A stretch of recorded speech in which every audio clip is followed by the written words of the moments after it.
दोस्तों आज हमारे पास दो ऐसे मोबाइल फ़ोन्स हैं जो कि कमाल के कन्फ्यूज़न का कारण बनते हैं अगर आपका मोबाइल फ़ोन के मामले में बजट होता है 25 से 30 हज़ार रुपए के आसपास।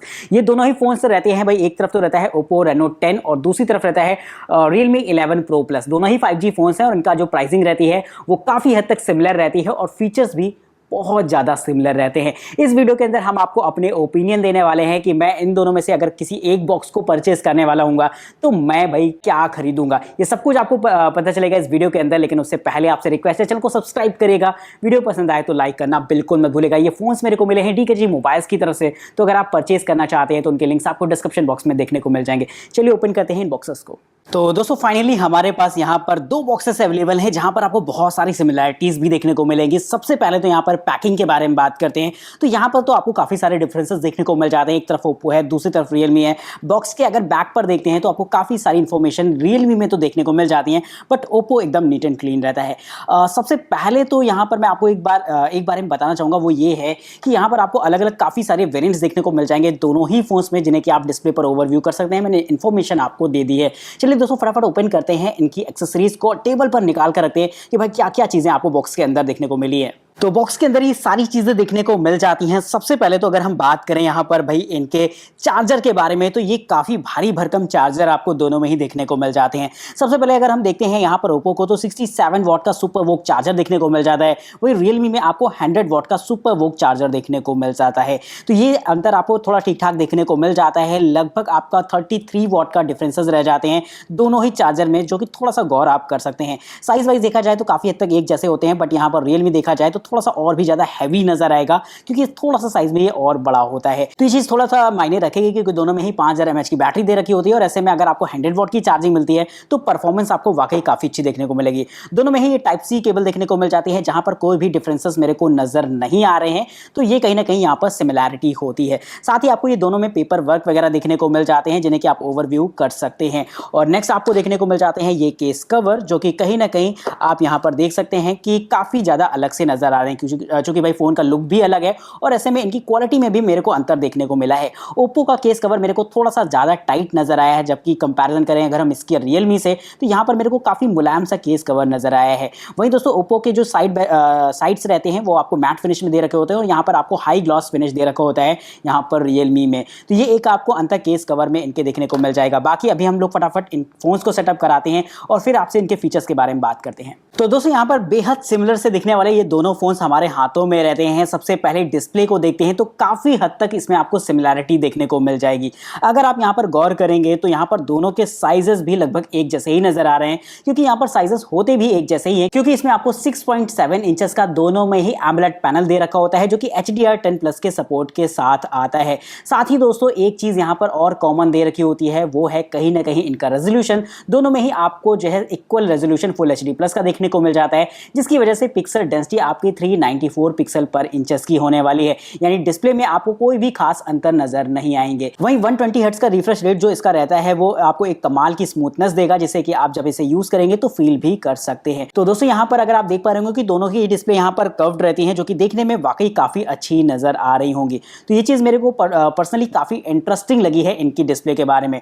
दोनों में ही अपर सेक्शन में पंच होल दे रखा होगा, जहां पर मिल जाता है आपको दोनों में ही 32 मेगापिक्सल का सेल्फी कैमरा। लेकिन ओप्पो में अच्छी चीज ये है कि इसमें आपको जायरो EIS का सपोर्ट देखने को मिल जाता है, जो कि रियलमी में नहीं देखने को मिला।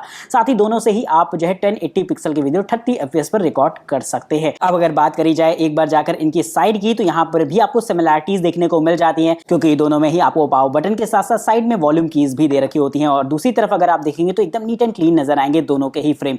अपर सेक्शन में यहाँ पर आपको भी कुछ बहुत सी सिमिलर चीजें देखने को मिल जाती है, जैसे कि दोनों में ही आपको माइक देखने को मिल जाता है सेकेंडरी माइक नॉइस कैंसिलेशन के लिए। साथ ही आपको जो है स्पीकर्स भी देखने को मिल जाते हैं, क्योंकि इन दोनों ही फोन्स में आपको स्टीरियो स्पीकर्स का सपोर्ट देखने को मिलता है, जो कि एक अच्छी बात रहेगी। लेकिन एक्स्ट्रा चीज यहाँ पर ओप्पो में दे रखी होती है, जो कि रहती है आपकी IR सेंसर के रूप में। वहीं अगर हम इसके निचले सेक्शन की बात करते हैं तो नीचे की तरफ अगर आप देखेंगे तो काफी हद तक सिमिलैरिटीज यहाँ पर भी दे रखी होती हैं। एक छोटा सा टाइप सी पोर्ट रहता है, स्पीकर्स रहते हैं और साथ ही यहाँ पर आपको सिम स्लॉट दे रखा होता है। सिम स्लॉट की बात करी जाए तो यहाँ पर रियलमी में आपको डुअल सिम स्लॉट दे रखे होते हैं, यानी कि केवल आप 2 सिम लगा पाएंगे, लेकिन इसमें आपको हाइब्रिड सिम स्लॉट दे रखा होता होता है ओप्पो में, जहां पर आप 2 सिम तो लगा ही सकते हैं या फिर अगर आप चाहें तो एक सिम के साथ एक मेमोरी कार्ड को भी इस्तेमाल कर सकते हैं। तो ये पॉइंट छोटा सा रहेगा जो कि गौर करने वाला हो जाता है। नेक्स्ट पॉइंट यहाँ पर इनके बैक पैनल को लेकर आता है, जो कि यहाँ पर जो इनके बैक पैनल रहेंगे वो काफी यूनिक रहते हैं, काफी डिफरेंसेस भी आपको देखने को मिल गए हैं। एक में आपको प्लास्टिक बैग दे रखा होता है, दूसरे में आपको लेदर फिनिश जैसा देखने को मिल जाता है। हालांकि ये भी एक तरीके की प्लास्टिक ही होती है लेकिन आपको लेदर टच जैसा फील आएगा।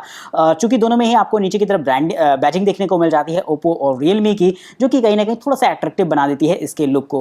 अगर हम ओप्पो की बात करें तो इसमें आपको काफी डिसेंट सा लुक दे रखा होता है, जबकि अगर हम रियलमी की बात करें तो इसमें आपको थोड़ा सा अट्रैक्टिव लुक दे रखा होता है और थोड़ा सा यूनिकनेस आपको देखने को मिल जाएगी। हालांकि जो इसका 11 प्रो आता है उसमें भी ठीक यही लुक आपको देखने को मिलता है, जिसकी अनबॉक्सिंग के लिंक मैंने आपको डिस्क्रिप्शन बॉक्स में दे दिए हैं, जाकर आप उसे भी देख सकते हैं क्योंकि काफी सारे सिमिलर फीचर्स इसके उसमें भी देखने को मिले हैं।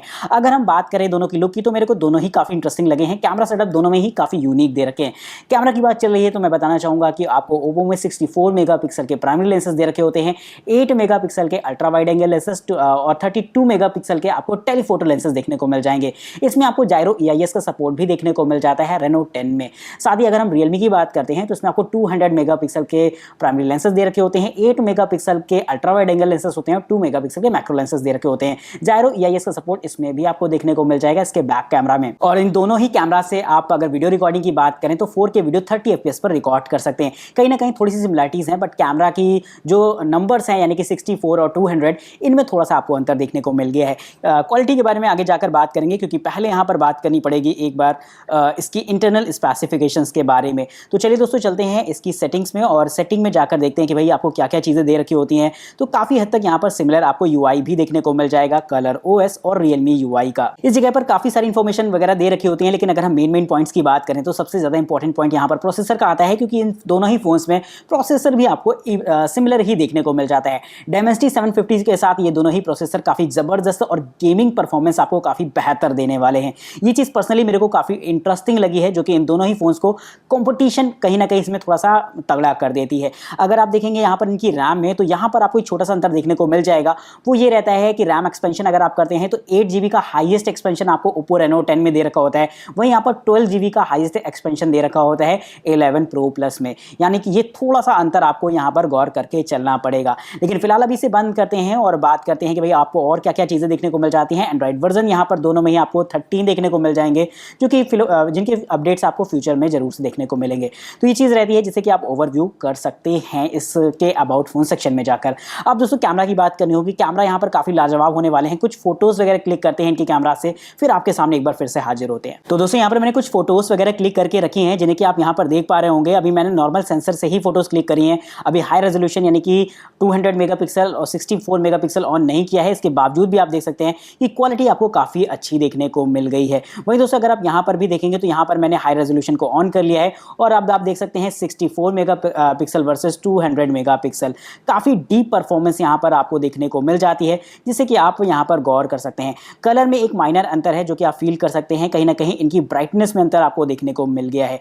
वहीं दोस्तों अगर आप इन फोटोज़ को देखेंगे तो यहाँ पर सब मैंने ये 200 मेगापिक्सल और 64 मेगापिक्सल से ही क्लिक करी हैं और यहाँ पर अगर आप देखेंगे तो ब्राइटनेस में तो आपको जरूर अंतर देखने को मिला है, लेकिन क्वालिटी में यहाँ पर कोई भी अंतर मेरे को खास नज़र नहीं आया है। और अगर हम यहाँ पर देखते हैं, इसको भी मैंने जो है हाई रेजोल्यूशन से ही क्लिक किया था और यहाँ पर भी डिटेल काफ़ी ज़्यादा बेहतर आपको देते हैं दोनों ही कैमरास। तो ये चीज़ काफ़ी इंटरेस्टिंग आपको लगेगी इसके कैमरा में। सेल्फी की बात करी जाए तो लगभग सिमिलर कैमरास हैं और यहाँ पर क्वालिटी भी आपको एकदम सिमिलर जैसी ही देखने को मिल गई है। यहाँ पर कोई भी अंतर मेरे को तो कम से कम समझ में नहीं आया। अगर आप फोटोज़ को कुछ इस तरीके से लगा लेंगे तो यहाँ पर कोई भी आप अंतर नहीं कर सकते हैं।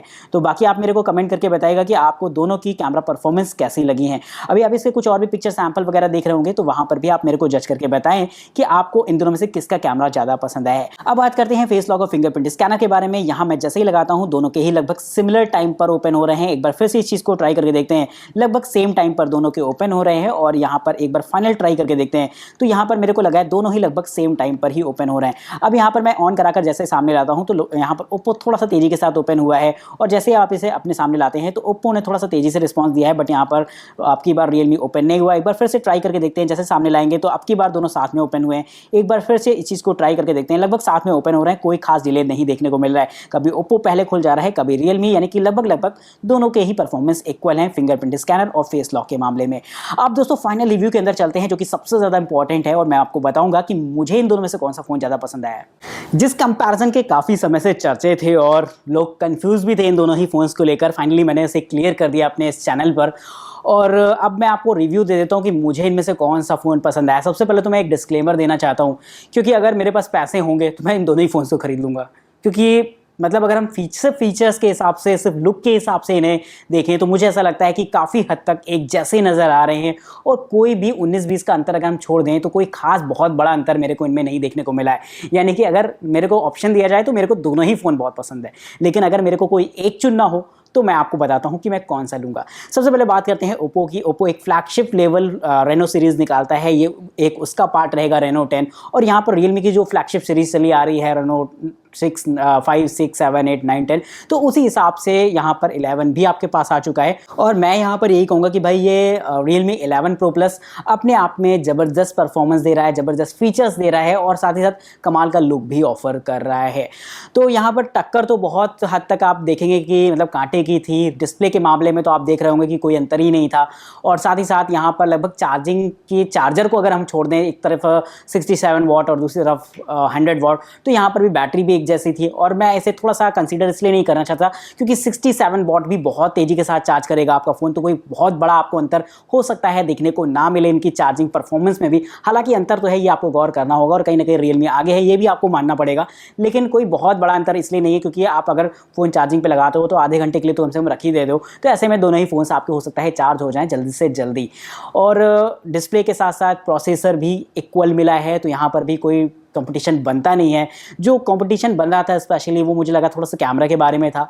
और कैमरा मेरे को लगा कि भाई यहाँ पर 200 मेगापिक्सल मिल गया है, जो कि नो डाउट काफ़ी अच्छा है। लेकिन मैं एक चीज़ अगेन कहूँगा कि सिर्फ मेगापिक्सल से काम नहीं चलता है, कहीं ना कहीं पिक्चर प्रोसेसिंग भी अच्छी होनी चाहिए और दोनों की ही पिक्चर प्रोसेसिंग बहुत अच्छी है, तो कोई बहुत बड़ा अंतर आप नहीं फील करेंगे। और हर समय कोई हाई रेजोल्यूशन इमेज क्लिक भी नहीं करता है, तो अगर आपको बहुत मतलब डिटेल जूम कर करके फ़ोटो देखनी है तब तो ठीक है। बाकी मैं तो कहूँगा कि यहाँ पर ओप्पो रेनो भी काफ़ी बेहतर परफॉर्मेंस आपको कैमरा के मामले में देने वाला है। और सेल्फी कैमरा मेरे को अगेन सिमिलर नज़र आए हैं, कोई अंतर यहाँ पर देखने को नहीं मिला है, तो काफ़ी हद तक मेरे को सेम परफॉर्मेंस ही लगी है। लेकिन अगर हम लुक की बात करें तो मेरे को रियलमी का लुक थोड़ा सा ज़्यादा पसंद आया है, तो मैं अगर लुक की प्रेफरेंस दूंगा तो मैं रियलमी को थोड़ा सा दे देता हूँ। लेकिन अगर डिसेंट अगर आप चाहते हो तो ओप्पो भी बुरा नहीं है, ये चीज़ भी आपको गौर करनी पड़ेगी।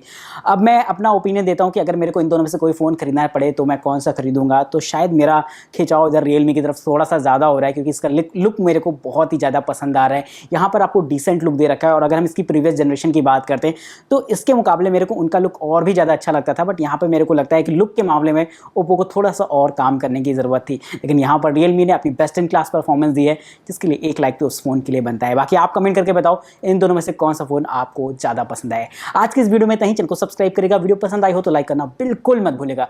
तब तक के लिए नमस्कार दोस्तों, जय हिंद, वंदे मातरम।